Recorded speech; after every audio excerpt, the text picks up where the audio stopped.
رسول اللہ صلی اللہ علیہ وسلم نے فرمایا جمعہ کے دن اور جمعے کی رات کو کثرت سے مجھ پر درود پڑا کرو، بس جو آدمی مجھ پر ایک دفعہ درود بھیجے گا اللہ اس پر 10 رحمتیں نازل کرے گا۔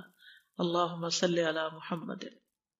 رسول اللہ صلی اللہ علیہ وسلم نے فرمایا تمہارے افضل دنوں میں سے جمعے کا دن ہے، اسی دن آدم علیہ السلام پیدا کیے گئے، اسی دن ان کی روح قبض کی گئی، اسی دن سور پھونکا جائے گا اور اس دن سب لوگ بے ہوش ہوں گے، اس لیے اس دن مجھ پر کثرت سے درود بھیجا کرو کیونکہ تمہارا درود مجھ پر پیش کیا جاتا ہے۔ کہتے ہیں لوگوں نے پوچھا یا رسول اللہ ہمارا درود آپ پر کس طرح پیش کیا جائے گا جبکہ آپ کا جسم بوسیدہ ہو چکا ہوگا؟ تو آپ نے فرمایا بے شک اللہ عز و جل نے انبیاء کے جسموں کو زمین پر حرام کر دیا ہے، یعنی فرشتوں کے ذریعے آپ تک درود پہنچایا جاتا ہے۔ انبیاء کے جسموں کو مٹی نہیں کھاتی، صحیح سلامت ہوتے ہیں ان کے جسم۔ سورۃ الکہف پڑھنا، نبی صلی اللہ علیہ وسلم نے فرمایا جو شخص جمعہ کے دن سورۃ الکہف پڑھتا ہے تو اس کے لیے دوسرے جمعے تک نور روشن رہتا ہے۔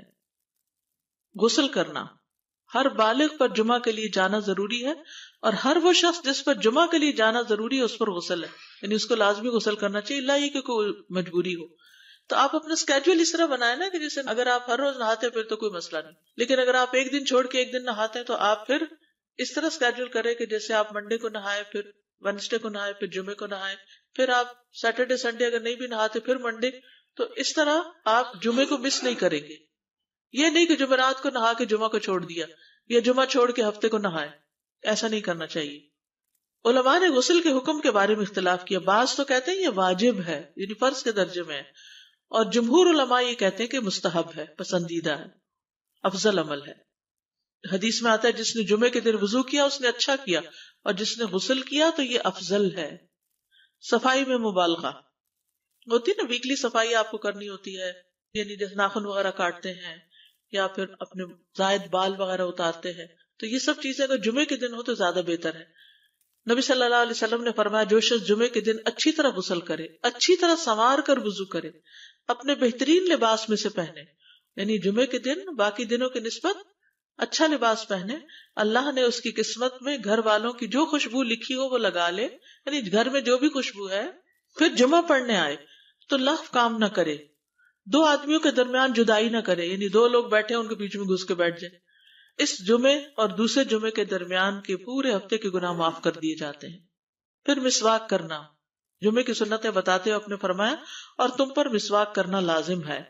اچھا لباس پہننا، نبی صلی اللہ علیہ وسلم نے فرمایا اگر ممکن ہو تو جمعہ کے لیے اپنے کام کاج کے کپڑوں کے علاوہ 2 کپڑے اور بنا رکھنے میں کیا حرج ہے، اسپیشل ڈریس رکھے جو جمعے کو ہی پہن لے۔ خوشبو لگانا، یعنی خوشبو لگائے، حدیث میں آتا ہے چاہے وہ عورت کی خوشبو سے ہو، یعنی آپ کی اپنی نہیں، بیوی کی خوشبو پڑی ہو وہی لگا لو، لیکن لگاؤ۔ تیل لگانا، جو شخص جمعہ کے دن غسل کرے اور جس قدر ممکن ہو پاکیزگی حاصل کرے اور اپنے تیل میں سے تیل لگائے یا اپنے گھر کی خوشبو میں سے خوشبو لگائے، پھر نکلے کہ 2 آدمیوں کے درمیان تفریق نہ کرے، جتنی مقدرہ نماز پڑھ لے، اور جب امام بات کرے تو خاموش رہے، اس جمعے سے لے کر دوسرے جمعے تک اس کے گناہ بخش دیے جاتے ہیں۔ جمعہ کا وقت، سورج ڈھلتے ہی جمعہ پڑھنا، سورج ڈھلتے ہی جمعہ پڑھنا، اول وقت جمعہ پڑھنا، بہت لیٹ نہیں کرنا چاہیے۔ ایاس بن سلمہ بن عقبہ اپنے والد سے روایت کرتے ہیں، انہوں نے کہا کہ ہم رسول اللہ صلی اللہ علیہ وسلم کے ساتھ جمعے کی نماز پڑھ کر واپس لوٹتے تھے تو دیواروں کا سایہ اتنا نہیں ہوتا تھا کہ ان سے اپنے آپ کو سایہ مہیا کیا جا سکے، یعنی ابھی سورج بہت تھوڑا ڈھلا ہوتا تھا۔ ہاں، گرمی کی شدت میں تاخیر کی اجازت ہے۔ مسجد میں داخلہ، مسجد کی طرف جلدی نکلنا، تحیت المسجد ادا کرنا۔ عمر بن دینار کہتے ہیں انہوں نے جابر رضی اللہ عنہ کو کہتے ہوئے سنا کہ ایک شخص جمعہ کے دن مسجد میں داخل ہوا اس حال میں کہ نبی صلی اللہ علیہ وسلم خطبہ دے رہے تھے، تو آپ نے فرمایا کیا تم نے نماز پڑھی؟ اس نے کہا نہیں، تو آپ نے فرمایا کھڑے ہو 2 رکعتیں پڑھو۔ اب یہ بڑا اہم مسئلہ ہے، مسجد میں داخل ہو چاہے خطبہ ہو رہا ہو 2 رکعت پڑھے بغیر نہ بیٹھو، ٹھیک ہے؟ اور یہ کیا ہے؟ دراصل تحیت المسجد، یہ جمعے کی سنتیں نہیں ہیں، یہ کیا ہے؟ تحیت المسجد ہے، اور مختصر پڑھی جائیں، یعنی امام جب خطبہ دے رہا ہو تو چاہیے کہ 2 رکعتیں پڑھے اور دونوں میں اختصار کرے۔ نماز سے قبل ہلکا بنانے کی ممانعت، مثلا آپ جلدی چلے گئے تو یہ نہیں کہ ایک گروپ بنا کے آپس میں گپ شپ شروع کر دیں، نہیں، سیدھے ہی لائنوں میں بیٹھیے۔ انتظار کا وقت کیسے گزاریں گے؟ نفل پڑھ کے بیٹھ گئے، ذکر اذکار کریں، قبلے کی طرف رخ کر کے لائنوں میں بیٹھیں، حلقہ نہیں بنائیں، بیٹھ کے خرید و فروخت نہیں کریں، تاخیر سے آنے پہ گردنیں پھلانگ کے نہ آگے جائیں۔ رسول اللہ صلی اللہ علیہ وسلم نے فرمایا ٹیک لگا کے مت کھاؤ، یہ عام ایک ادب بتایا، یعنی اس طرح ٹیک لگا کے نہیں کھاؤ، کھانے کے وقت سیدھے ہو جاؤ۔ چھنے ہوئے آٹے کی روٹی نہ کھاؤ، میدا۔ مسجد میں کوئی جگہ مقرر نہ کرو کہ یہ میری جگہ ہے، آپ کیوں آج یہاں کھڑی ہو گئی، کہ تم اسی میں ہی نماز پڑھو۔ کچھ لوگ ہوتے ہیں نا، آ کے مخصوص جگہ ہی پڑھتے ہیں، اگر کوئی اور وہاں ہو جائے ڈسٹرب ہو جاتے ہیں۔ اور جمعہ کے دن لوگوں کی گردنیں نہ پھلانگو، ورنہ اللہ تمہیں قیامت کے دن لوگوں کے لیے پل بنا دے گا۔ کیونکہ بہت اذیت کی بات ہے نا، آپ بیٹھے ہیں لوگ باقاعدہ بعض اوقات کندھوں پہ ہاتھ رکھ کے اس کو تنگ کر اس کو تنگ کر، تو یہ نہیں کرنا چاہیے۔ اگر آپ کو اٹھنا بھی پڑ گیا بیچ میں تو واپسی پہ پیچھے کھڑے ہو جائیے، اگلی لائن مل جائے گی۔ جی یہ تو بہت ضروری بات آپ نے کی کہ جب لوگ مسجد آئے تو پہلی صف میں بیٹھے، یعنی پہلی چھوڑ کے آخری میں بیٹھ جائیں اور پھر لوگ ان کی گردنیں پلانگتے رہیں، دوسروں کے لیے فتنہ بننا۔ جابر بن عبداللہ رضی اللہ عنہ سے روایت ہے کہ جمعے کے دن رسول اللہ صلی اللہ علیہ وسلم خطبہ ارشاد فرما رہے تھے کہ ایک آدمی مسجد میں داخل ہوا، وہ قریب آ کر بیٹھنے کے لیے لوگوں کے اوپر سے گزرنے لگا۔ رسول اللہ صلی اللہ علیہ وسلم نے فرمایا بیٹھ جاؤ، تحقیق تم نے لوگوں کو تکلیف پہنچائی اور دیر سے آئے۔ یہ عربی کے الفاظ بڑے خوبصورت ہیں، اجلس فقد آذیت و آنیت، کتنی جامع زبان ہے یہ، اجلس فقط آذیت، تو نے اذیت دی، و آنیت، اور دیر سے آئے۔ ہاں تو اس سے منع کیا گیا۔ کسی کو اس کی جگہ سے نہ اٹھانا۔ جابر رضی اللہ عنہ نبی صلی اللہ علیہ وسلم سے روایت کرتے ہیں، آپ نے فرمایا تم میں سے کوئی شخص جمعہ کے دن اپنے بھائی کو کھڑا نہ کرے کہ پھر دوسری طرف سے آ کر اس کی جگہ پہ خود بیٹھ جائے، بلکہ جو آئے وہ کہے جگہ کشادہ کرو، ہمارے لیے بھی جگہ بناؤ، یہ کہے۔ خطبہ جمعہ اور اس کے آداب۔ خطبہ جمعہ کی اہمیت، جب اذان ہو جائے تو کیا کرے انسان؟ مسجد کی طرف دوڑ پڑے۔ تو مسجد میں جماعت تو نہیں ہو رہی ہوگی، پہلے کیا ہو رہا ہوگا؟ خطبہ ہو رہا ہوگا۔ امام کا خطبے سے پہلے سلام کرنا۔ نبی صلی اللہ علیہ وسلم جب ممبر پر چڑھتے تو حاضرین کو السلام علیکم کہتے۔ امام کا کھڑے ہو کر خطبہ دینا۔ رسول اللہ صلی اللہ علیہ وسلم کھڑے ہو کر خطبہ دیتے، پھر بیٹھ جاتے، پھر کھڑے ہوتے اور کھڑے ہو کر خطبہ دیتے، یعنی بیچ میں تھوڑا سا بیٹھ بھی جاتے تھے۔ جس نے تمہیں یہ خبر دی کہ آپ بیٹھ کر خطبہ دیتے تھے تو تحقیق اس نے جھوٹ بولا، بس یقیناً اللہ کی قسم میں نے آپ کے ساتھ 2000 سے زائد نمازیں پڑھی ہیں، یعنی جن میں بہت سے جمعے بھی آئے ہیں، تو ایسا کچھ نہیں۔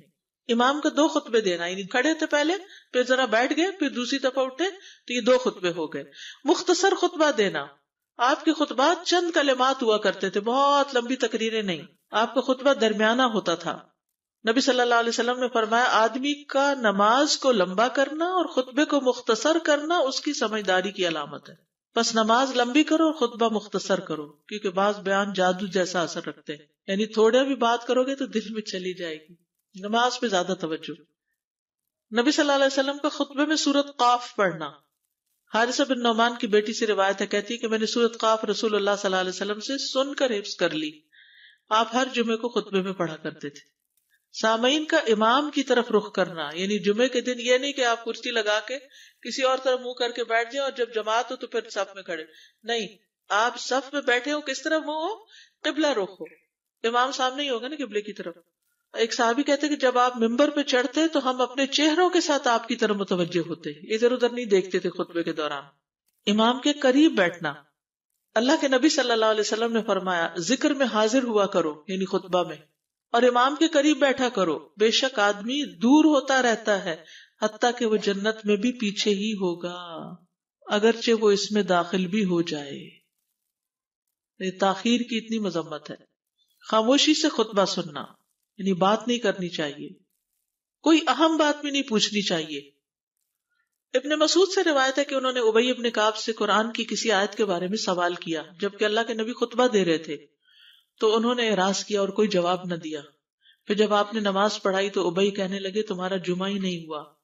تو ابن مسعود نے رسول اللہ صلی اللہ علیہ وسلم سے پوچھا تو آپ نے فرمایا ابی نے سچ کہا، کوئی بات کرنے کی اجازت نہیں، یہ کہنے کی بھی کہ چپ ہو جاؤ یہ بھی اجازت نہیں۔ عبداللہ بن مسعود کہتے کہ جب امام جمعہ کے لیے آ گیا پھر تمہارا اپنے ساتھی سے یہ کہنا کہ خاموش رہو لغویت کے لیے کافی ہے، یہ بھی لغو بات ہے۔ کوئی لغو حرکت نہ کرنا، کنکریوں سے نہ کھیلنا، فون سے نہیں کھیلنا، میسجز چیک نہیں کرنا، انگلیوں میں انگلیاں ڈال کے پٹاخے نہیں بجانا، گوٹ مار کے نہیں بیٹھنا. گوٹ مار کے کیسے بیٹھتے ہیں؟ گھٹنے اوپر کر کے اور یوں ایسے گھٹنوں کے گرد ہاتھ ڈال کے. کئی دفعہ ایسے نظر آتا ہے کہ خطبے میں لوگ اس طرح بیٹھے ہوتے ہیں کیونکہ پتہ نہیں ہے. یعنی آپ چوکڑی مار سکتے ہیں. آپ سب سے افضل پوزیشن تو یہ ہے کہ جیسے نماز کے اتحیات میں ہم بیٹھتے ہیں، لیکن کچھ لوگ اس طرح بیٹھ نہیں سکتے، چلے کرسی میں بیٹھ جائیں. اگر کرسی نہیں ہے، نیچے بیٹھے ہیں، تو چوکڑی مار کے بیٹھ جائیں، مگر ٹانگیں اس طرح پیٹ کے ساتھ لگا کے گھٹنوں پہ ہاتھ کو بل دے کے اس طرح نہیں بیٹھے. اگر مجبوری ہے تو وہ اور بات ہے، لیکن یہ کہ بلا وجہ نہیں کرنا چاہیے کیونکہ ادب کے خلاف ہے.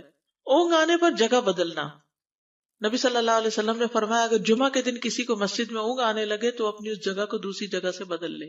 کہ بعض اوقات ایسا ہوتا ہے نا، خطبے کے وقت بڑی سکینت ہوتی ہے اور آخری خطبہ تو آپ نیند میں ہی سنتے ہیں.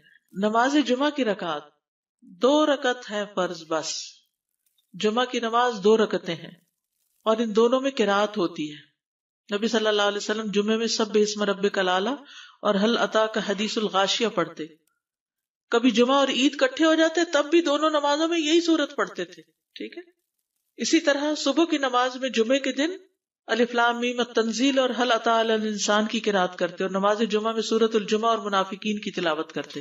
یعنی یہ بھی ملتا ہے. فرض کے بعد 2 رکعت پڑھنا. عبداللہ بن عمر سے روایت ہے انہوں نے رسول اللہ صلی اللہ علیہ وسلم کی نفل نماز کو بیان کیا اور کہا کہ آپ جمعے کے بعد کوئی نفل نماز نہیں پڑھتے تھے حتیٰ کہ واپس تشریف لے جاتے پھر اپنے گھر میں 2 رکعت پڑھتے تھے. اب جو لوگ گھر نہیں جاتے تو پھر وہیں پر وہ پڑھ لیتے ہیں، ورنہ آپ صلی اللہ علیہ وسلم اپنی سنتیں وغیرہ گھر میں پڑھتے تھے. اور اسی طرح 4 بھی پڑھی جا سکتی، 2 بھی ہیں 4 بھی ہیں. آپ صلی اللہ علیہ وسلم نے فرمایا جب تم میں سے کوئی جمعہ پڑھ چکے تو اس کے بعد 4 رکعتیں پڑھے. یہ آپ کا حکم ہے. تو جب آپ کا 2 چیزیں ہوتی ہیں سمجھنے کے لیے، ایک آپ کا فعل ہوتا ہے اور ایک آپ کا حکم ہوتا ہے. تو ہمارے لیے کیا ہے جو آپ کا حکم ہو. جمعے کے بعد کوئی اور نماز پڑھنے سے پہلے گفتگو کرنا، یعنی سنت پڑھنے سے پہلے گفتگو کرنا. اسما بن مالک سے مرفوعاً روایت ہے کہ جب تم میں سے کوئی آدمی جمعہ کی نماز پڑھے تو اس کے بعد اس وقت تک کوئی نماز ادا نہ کرے جب تک کسی سے کلام نہ کرے یا اس جگہ سے نکل نہ جائے. پہلے منع تھا، اب کوئی نہ کوئی بات کر لینی چاہیے. نہیں سمجھ آئی؟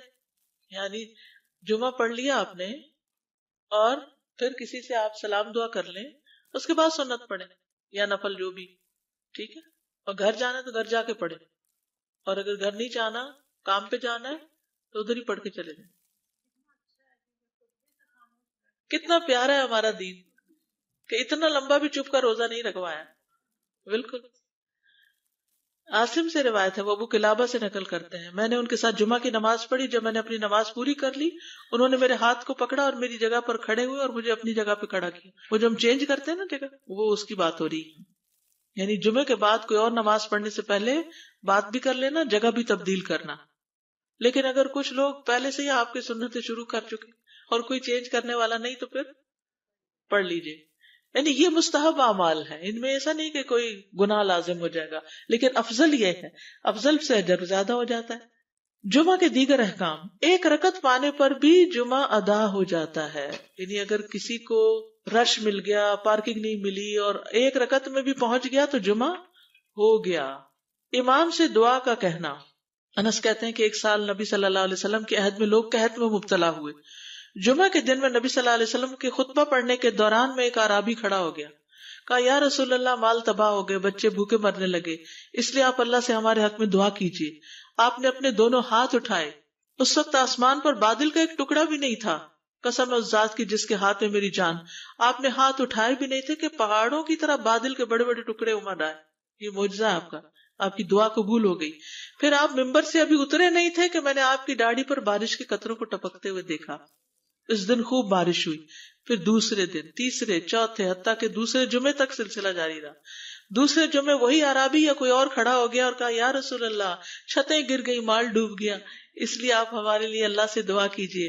چنانچہ آپ نے اپنے دونوں ہاتھ اٹھائے اور فرمایا اے میرے اللہ، ہمارے ارد گرد برسا، ہم پر نہ برسا. اور بدلی کے جس طرف اشارہ کرتے وہ بدلی ہٹتی جاتی اور مدینہ ایک حوض کی طرح ہو گیا.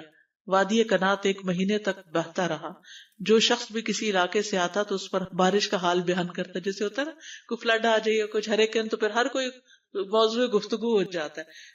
جمعہ کے بعد قیلولہ کرنا.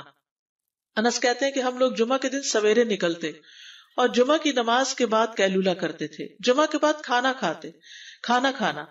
سہل کہتے ہیں کہ ہم نہ تو قیلولہ کرتے نہ دوپہر کا کھانا کھاتے مگر جمعے کے بعد. لنچ کب ہے؟ جمعے کے بعد. جمعے کو قیام و سیام کے لیے خاص کرنے کی ممانعت ہے، یعنی اس دن کی رات کو شب جمعہ منانا کہ اس رات پوری عبادت کریں گے، یہ سنت سے ثابت نہیں. ٹھیک ہے. اور دن کو روزے کے لیے خاص کرنا یہ بھی سنت سے ثابت نہیں، الا یہ کہ کوئی معمول کا روزہ رکھتا ہے، ایام 20 کا روزہ ہے تو وہ اور بات ہے. ابو ہریرہ سے روایت ہے کہ میں نے رسول اللہ صلی اللہ علیہ وسلم کو فرماتے ہوئے سنا، تم میں سے کوئی شخص جمعہ کے دن روزہ نہ رکھے مگر یہ کہ اس کے ایک دن پہلے یا اس کے بعد کا دن ملا کر روزہ رکھے. جمعہ کے دن خرید و فروخت کی ممانعت ہے. جمعہ کے دن جب نماز کے لیے پکارا جائے تو اس وقت اللہ نے خرید و فروخت سے منع کیا ہے. وَذَرُوا الْبَيْعَ، اس دن کاروبار حرام ہے. اور یہ جمعے کی دوسری اذان کے ساتھ تعلق رکھتا ہے، یعنی صبح صبح کام کر سکتے ہیں لیکن اذان ہوتے ہی چھوڑ دیں، اور جب پھر جمعہ سے فارغ ہو جائے تو دوبارہ دکان پہ جا کے بیٹھ جائیں. جابر بن عبداللہ کہتے ہیں کہ نبی صلی اللہ علیہ وسلم جمعہ کے دن خطبہ ارشاد فرما رہے تھے کہ مدینہ میں ایک تجارتی قافلہ آیا. رسول اللہ صلی اللہ علیہ وسلم کے صحابہ اس کی طرف لپک پڑے اور آپ کے پاس مسجد میں صرف 12 آدمی بچے. تو رسول اللہ صلی اللہ علیہ وسلم نے یہ صورت دیکھ کر فرمایا، اس ذات کی قسم جس کے ہاتھ میں میری جان ہے، اگر تم سارے کے سارے چلے جاتے اور کوئی بھی باقی نہ بچتا تو اس وادی میں آگ بہہ پڑتی. یعنی اتنا بڑا جرم ہے یہ. پھر یہ آیت نازل ہوئی، وَإِذَا رَأَوْا تِجَارَةً أَوْ لَهْوًا انفضوا إِلَيْهَا وَتَرَكُوكَ قَائِمًا، جب وہ کوئی سودا بکتا دیکھیں یا کوئی تماشا نظر آ جائے تو اس کی طرف دوڑ جاتے ہیں اور آپ کو کھڑا ہی چھوڑ دیتے ہیں.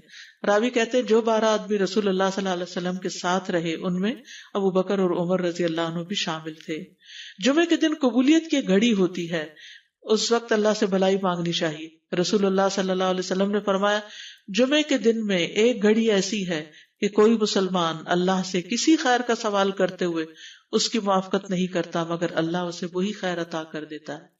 فرمایا یہ ایک چھوٹی سی گھڑی تھوڑی دیر کے لیے ہوتی ہے اور یہ ہر جمعے کو ہوتی ہے. ٹھیک ہے. اور خصوصاً نماز میں بھی اگر کوئی دعا کر رہا ہوتا ہے نا انسان تو وہ بھی قبول ہو جاتی ہے. نماز میں دعا کہاں ہوتی ہے؟ شروع میں ہوتی ہے، رکوع میں ہوتی ہے، سجدے میں ہوتی ہے، تشہد میں ہوتی ہے. تو اگر یعنی جمعہ پڑھ رہے ہیں اور بیچ میں دعائیں آ گئی ہیں تو ہو سکتا ہے وہی گھڑی آ گئی ہو اور آپ کی دعا قبول ہو جائے. اور یہ تورات میں بھی اس کا ذکر تھا. ابو ہریرہ رضی اللہ عنہ کہتے ہیں کہ رسول اللہ صلی اللہ علیہ وسلم نے فرمایا، بہترین دن جس میں سورج طلوع ہوتا ہے جمعہ کا دن ہے. اس دن میں ایک گھڑی ایسی ہے کہ نماز کی حالت میں اگر کوئی مسلمان بندہ اللہ عز و جل سے کچھ طلب کرے تو وہ اس کو ضرور دیتا ہے. کعب نے کہا ایسا سال میں ایک مرتبہ ہوتا ہے؟ تو میں نے کہا نہیں بلکہ ہر جمعہ کو ہوتا ہے. کہتے ہیں پھر کعب نے تورات پڑھی تو کہا نبی صلی اللہ علیہ وسلم نے سچ فرمایا. ابو ہریرہ رضی اللہ عنہ کہتے ہیں کہ میں بعد میں عبداللہ بن سلام سے ملا اور ان سے اپنی اور کعب کی مجلس کا بتایا تو عبداللہ بن سلام رضی اللہ عنہ نے کہا میں جانتا ہوں وہ گھڑی کب آتی ہے. ابو ہریرہ نے کہا مجھے بھی بتائیے. انہوں نے کہا وہ جمعہ کے دن میں آخری گھڑی ہے. میں نے کہا یہ جمعے کے دن کی آخری گھڑی کیسے ہو سکتی ہے؟ حالانکہ رسول اللہ صلی اللہ علیہ وسلم نے فرمایا جو مسلمان بندہ اس کو نماز پڑھتے ہوئے پائے. اس وقت میں کوئی نماز نہیں پڑھی جاتی. تو عبداللہ بن سلام نے کہا کیا رسول اللہ صلی اللہ علیہ وسلم نے یہ نہیں فرمایا جو شخص نماز کے انتظار میں بیٹھا رہے وہ گویا نماز ہی کی حالت میں ہے حتیٰ کہ نماز پڑھ لے؟ کہتے ہیں میں نے کہا ہاں. تو انہوں نے کہا بس یہی ہے، یعنی اس وقت کیا کرنا چاہیے؟ آخری گھڑی میں وضو وغیرہ کر کے مغرب کی نماز کے انتظار میں بیٹھ کے دعائیں کریں، اذان ہو تو نماز پڑھ لیں. عصر کے بعد سے مغرب تک کا وقت ہے. انس بن مالک سے روایت ہے کہ نبی صلی اللہ علیہ وسلم نے فرمایا جمعہ کے دن اس گھڑی کو جس میں دعا کی قبولیت کی امید کی جاتی ہے عصر سے لے کر سورج ڈوبنے تک کے درمیان تلاش کرو اور دن کی آخری گھڑی ہے. تو اللہ سبحانہ وتعالی ہمیں اس دن کی برکتوں سے فائدہ اٹھانے کی توفیق عطا فرمائے.